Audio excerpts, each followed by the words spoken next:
दोस्तों, स्वागत है आपके YouTube चैनल श्री राम दूत में। सज्जनों, आपने देखा होगा कि जब हम कोई शुभ कार्य करते हैं, जैसे गृह प्रवेश करना है, किसी नई दुकान का उद्घाटन करना है या कोई पूजा पाठ पद्धति में हमने कर्मकांड करना है, तो अक्सर देखा गया है कि नारियल का गोला फोड़ा जाता है और उसके मीठे पानी को हम प्रसाद समझकर उसे ग्रहण करते हैं। आखिर यह नारियल का गोला फोड़ने से हमें मिलता क्या है? इसमें क्या शुभ है? नहीं करेंगे तो क्या अशुभ हो जाएगा? तो सज्जनों, इसके पीछे आध्यात्मिक कारण और संसारिक कारण दोनों ही है। संसारिक कारण यह है कि संस्कृत में नारियल को श्री फल भी कहा गया है। श्री का अर्थ लक्ष्मी होता है, श्री का अर्थ शक्ति भी होता है। अर्थात कोई कारोबार करने का शुभारंभ कर रहे हैं या गृह प्रवेश कर रहे हैं तो आपके जीवन में शक्ति का वास हो, लक्ष्मी जी का वास हो। लेकिन क्योंकि यह क्रिया धार्मिक है, यह अनुष्ठान आध्यात्मिक अनुष्ठान है, तो धर्म का तात्पर्य आपको केवल धन से जोड़ना हो ही नहीं सकता। तो अवश्य ही इसके पीछे कोई गहरा आध्यात्मिक संदेश छुपा होगा। तो वह संदेश यह है कि नारियल की आकृति हमारे शीश से मिलती है। हमारा शीश जिसके ऊपर बाल हैं, इसी प्रकार नारियल के ऊपर भी बालों के जैसे रेशे होते हैं और वह रेशे हटाने पर जैसे गोल गोल नारियल की गिरी निकलती है, मनुष्य के बाल हटाने के पश्चात भी शीश की आकृति गोल ही निकलती है। नारियल के ऊपर 3 निशान होते हैं, इसी प्रकार मनुष्य के मुख पर भी 2 आंखें और एक मुख का होना वह 3 निशानों का संकेत करता है। तो अगर हमारे इस शीश में जो बुद्धि है वह सद्गुण संपन्न नहीं होगी तो यह निश्चित है कि ना तो हम व्यापार ही सही कर पाएंगे और ना ही घर में सुख शांति रहेगी, हम आनंद में रह पाएंगे। तो हमारा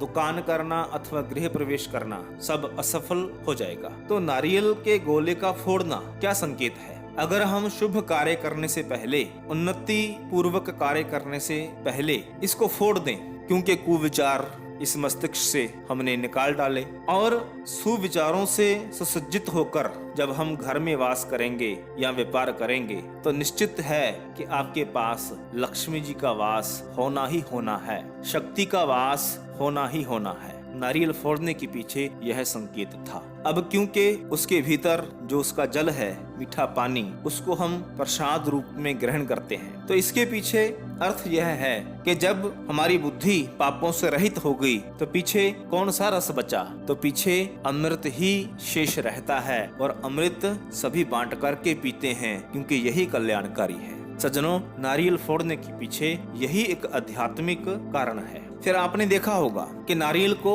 लाल कपड़े में लपेट करके रखते हैं। इसका क्या अर्थ? नारियल, जैसा कि मैंने पहले कहा, हमारे शीश का प्रतीक है। लाल कपड़े से लपेटने का अर्थ कि अपने शीश को ईश्वरीय रूपी लाल कपड़े से ढक करके रखें। हमारी बुद्धि ईश्वर से चारों ओर सुरक्षित होगी, ईश्वर का वास सर्वत्र होगा, ईश्वर की आभा, उसकी गरिमा, उसके प्रभाव से हम सदैव तर रहेंगे। तो यह कैसे हो सकता है कि हमारे जीवन के अंदर सफलता हमारे कदम ना चूमे? वह लाल कपड़ा ईश्वर का प्रतीक है और महापुरुष ने कहा भी, लाली मेरे लाल की जित देखूं तित लाल, लाली देखन मैं गई मैं भी होगी लाल। नारियल को संस्कृत के अंदर कल्प वृक्ष भी कहा जाता है। कल्प वृक्ष अर्थात वह वृक्ष जिसके नीचे बैठने से आप जो भी कल्पना करेंगे वह वृक्ष वैसा ही आपको फल देगा। अब यह कल्प वृक्ष का अर्थ यह नहीं कि कोई बाहर वृक्ष है और उसके नीचे जाकर के बैठे। नारियल